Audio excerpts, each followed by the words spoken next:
dados macroeconômicos. Então, capítulo 23, medindo a renda nacional. Quando você concluir os estudos e começar a procurar por um emprego em tempo integral, sua experiência será moldada em grande medida pelas condições econômicas do momento.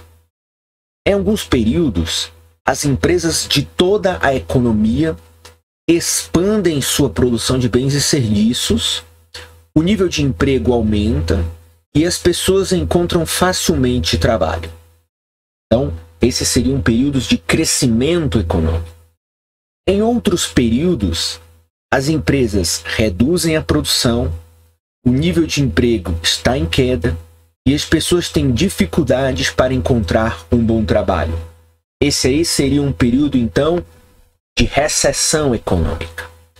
Não nos surpreende, portanto, que qualquer estudante recém-formado prefira entrar no mercado do trabalho em um ano de expansão econômica a ingressar em um ano de contração econômica. Como a saúde geral da economia afeta profundamente todos nós, as mudanças das condições econômicas são muito noticiadas pela mídia.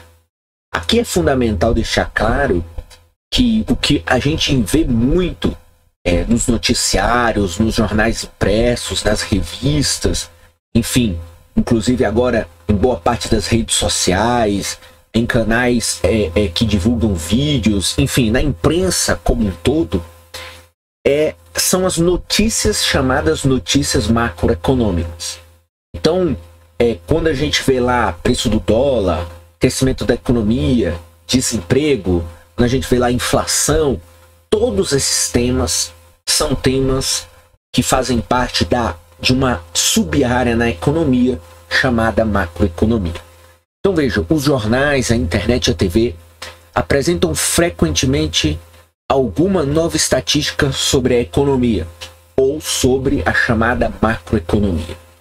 A estatística pode medir a renda total de todas as pessoas da economia, Produto Interno Bruto, PIB, a taxa a que os preços estão aumentando ou caindo, como eu falei, a inflação, a deflação, a porcentagem da força de trabalho que está sem emprego, a taxa de desemprego, a despesa total nas lojas, vendas no varejo, ou o desequilíbrio do comércio entre os Estados Unidos e o restante do mundo, o chamado déficit comercial.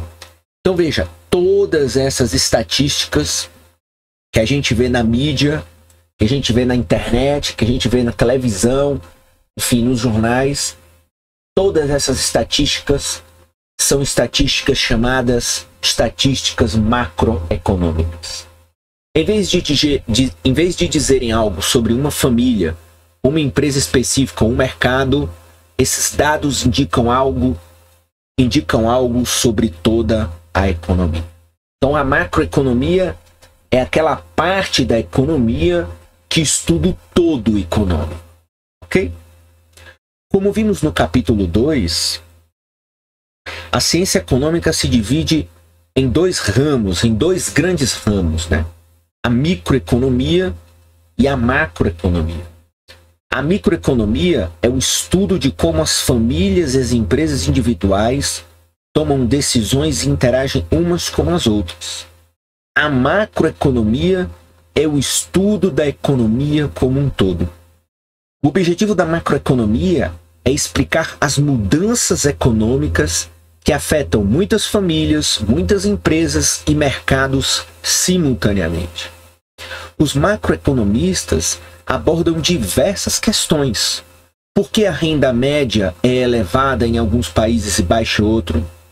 Por que os preços sobem rapidamente em algumas épocas do ano e permanecem mais estáveis em outras épocas do ano?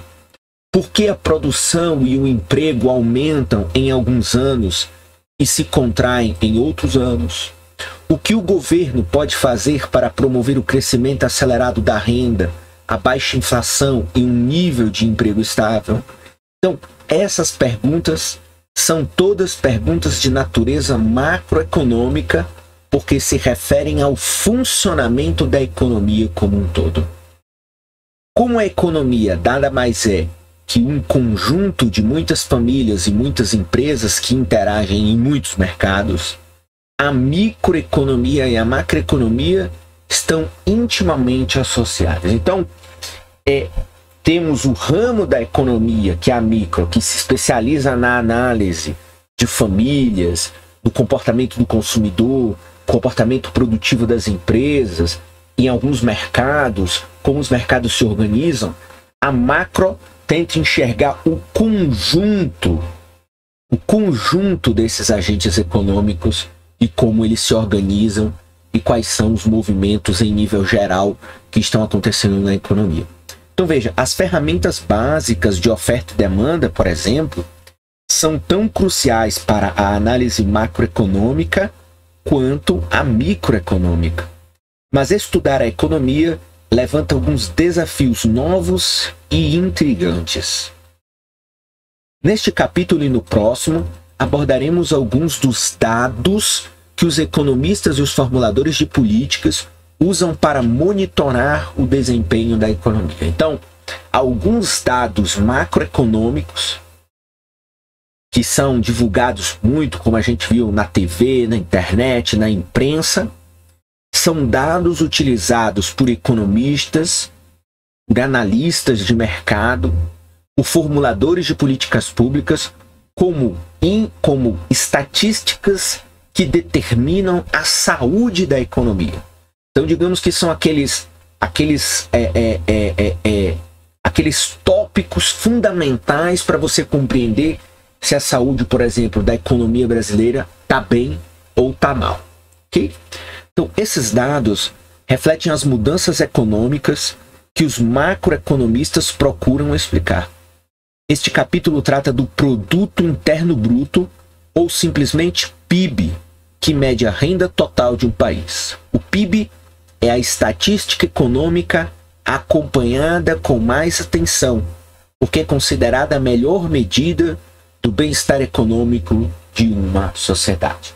Então veja, este capítulo, número 23 do livro do Menkil, vai tratar do Produto Interno Bruto, né? Ou seja, o total de renda gerada em uma economia, sendo que o PIB é o principal indicador, a principal estatística econômica para analisar o crescimento econômico de um determinado país, ok?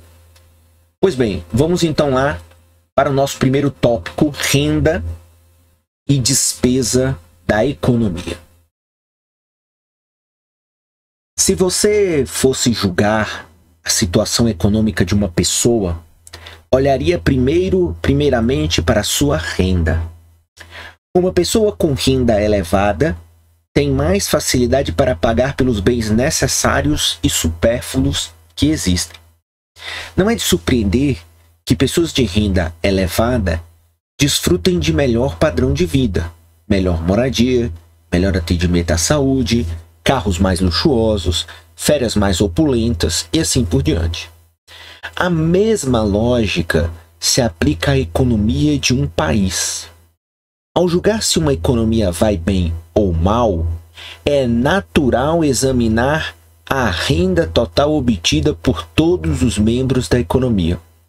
Essa é a função do Produto Interno Bruto, ou chamado PIB. O PIB mede duas coisas ao mesmo tempo: a renda total de todas as pessoas da economia e a despesa total com os bens e serviços produzidos na economia. O PIB consegue medir tanto a renda total quanto a despesa total, porque, na verdade, as duas são a mesma coisa.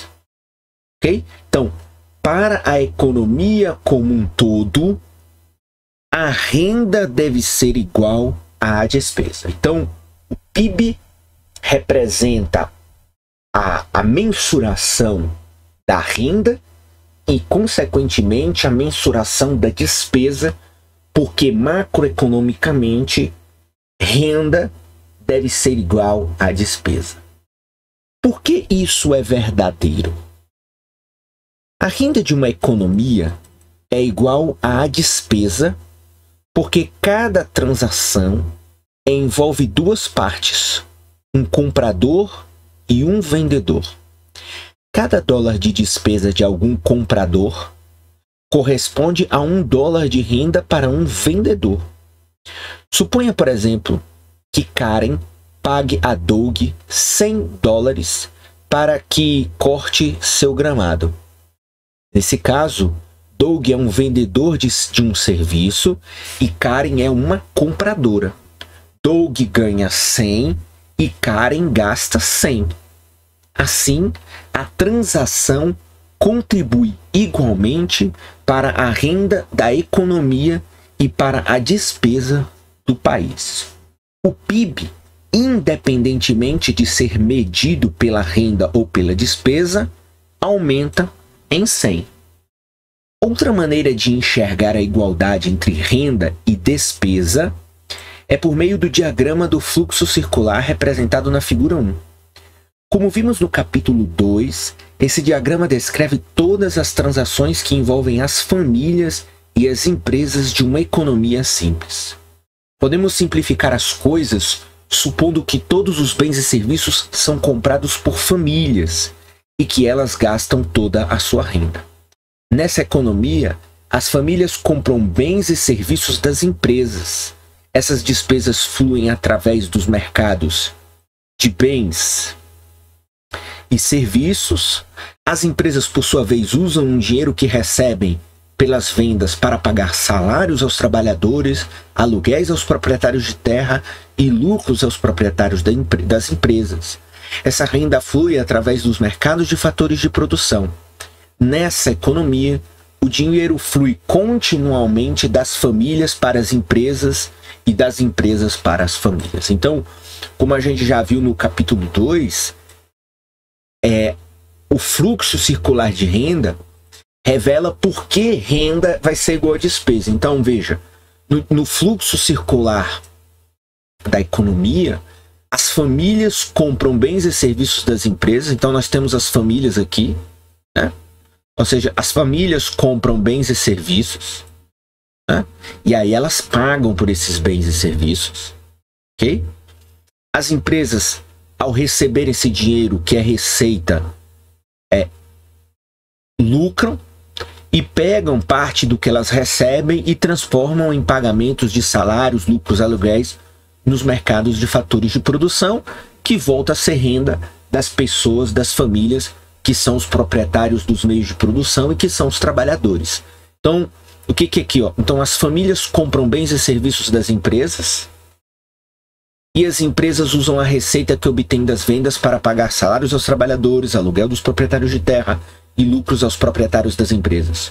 O PIB é igual ao total das despesas das famílias no mercado de bens e serviços e é igual também ao total de salários, aluguéis e lucros pagos pelas empresas no mercado de fatores de produção. Então você tem um fluxo real e um fluxo econômico. Então, começando mais uma vez pelas famílias. Então as famílias pagam pelos bens e serviços e recebem bens e serviços.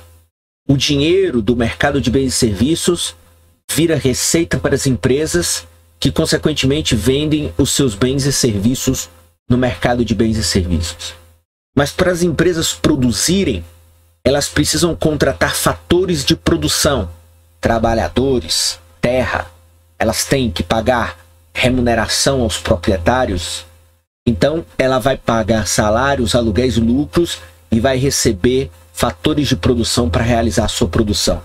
Esse pagamento, salários, aluguéis, lucros, voltam para as famílias, que em última instância as famílias é que são proprietárias da sua força de produção, que são proprietárias das terras, que são proprietárias do dinheiro que financia a produção empresarial, dado que as famílias na economia são entes que estão por trás da atividade produtiva. Então, consequentemente, você tem os salários, lucros e aluguéis, eles voltam aqui como renda para as famílias usam sua renda para comprar bens, essas rendas viram receita, parte da receita, então, as empresas vão pegar e vão transformar em fatores de produção, vão pagar seus proprietários, esse dinheiro volta para as famílias e assim há um giro, por isso que chama fluxo circular da economia. Então, ao passo que o fluxo monetário segue uma direção, o fluxo real segue a direção contrária, porque representa justamente a troca desses bens e serviços em uma economia, né? E também uma troca de insumos dentro do mercado de fatores de produção. Então veja, esse fluxo monetário é medido, portanto, pelo PIB. Então veja, o destaque aqui é que o fluxo monetário, então, economicamente, o principal cálculo está na compreensão do fluxo monetário, né? Ou seja, o fluxo monetário. Então, famílias pagam pelos bens e serviços que compram, esses bens e serviços viram receitas das empresas, e as empresas usam esses fluxos monetários para realizar pagamentos dos mercados de fatores de produção, e esses pagamentos viram, portanto, renda das famílias que depois vão voltar a comprar. Então, o PIB, basicamente, vai ser a mensuração desse fluxo monetário, que pode ser calculado, portanto, de duas maneiras: somando a despesa total das famílias ou somando a renda total paga pelas empresas. Como qualquer despesa da economia, acaba como renda de alguém, o PIB é o mesmo, independentemente do método de cálculo escolhido. Portanto, aqui está uma questão fundamental que nunca pode ser esquecida para quem quer compreender de maneira adequada a mensuração da renda nacional. Então, a minha despesa, meu gasto, é a renda de outra pessoa. Então, consequentemente, se eu gasto 100, esse 100 é a renda de uma determinada empresa ou de um determinado trabalhador, seja para comprar um bem, seja para comprar um serviço. Então, é fundamental, e isso, portanto, justifica o fato de que o PIB ele vai refletir o quanto uma economia produziu de riquezas, seja do lado do gasto ou seja do lado da renda, conforme ficou claro aí no texto do Menkil. A economia real, naturalmente, é mais complicada que a representada na figura 1. Em particular, as famílias não gastam toda a sua renda. Elas entregam parte ao governo na forma de impostos e poupam parte para algum uso futuro. Além disso, famílias não compram todos os bens e serviços produzidos na economia. Alguns bens e serviços são comprados pelos governos e outros por empresas que planejam usá-los no futuro na própria produção. Ainda assim, a lição básica permanece a mesma. Independentemente de o comprador do bem ou serviço ser uma família, um governo ou uma empresa, a transação terá um comprador e um vendedor. Assim, para a economia como um todo, a despesa e a renda são sempre iguais. Então, isso aqui é uma lição importante. Então, a despesa e a renda são sempre iguais do ponto de vista macroeconômico, do ponto de vista da mensuração econômica, como a gente viu na figura 1 aí, no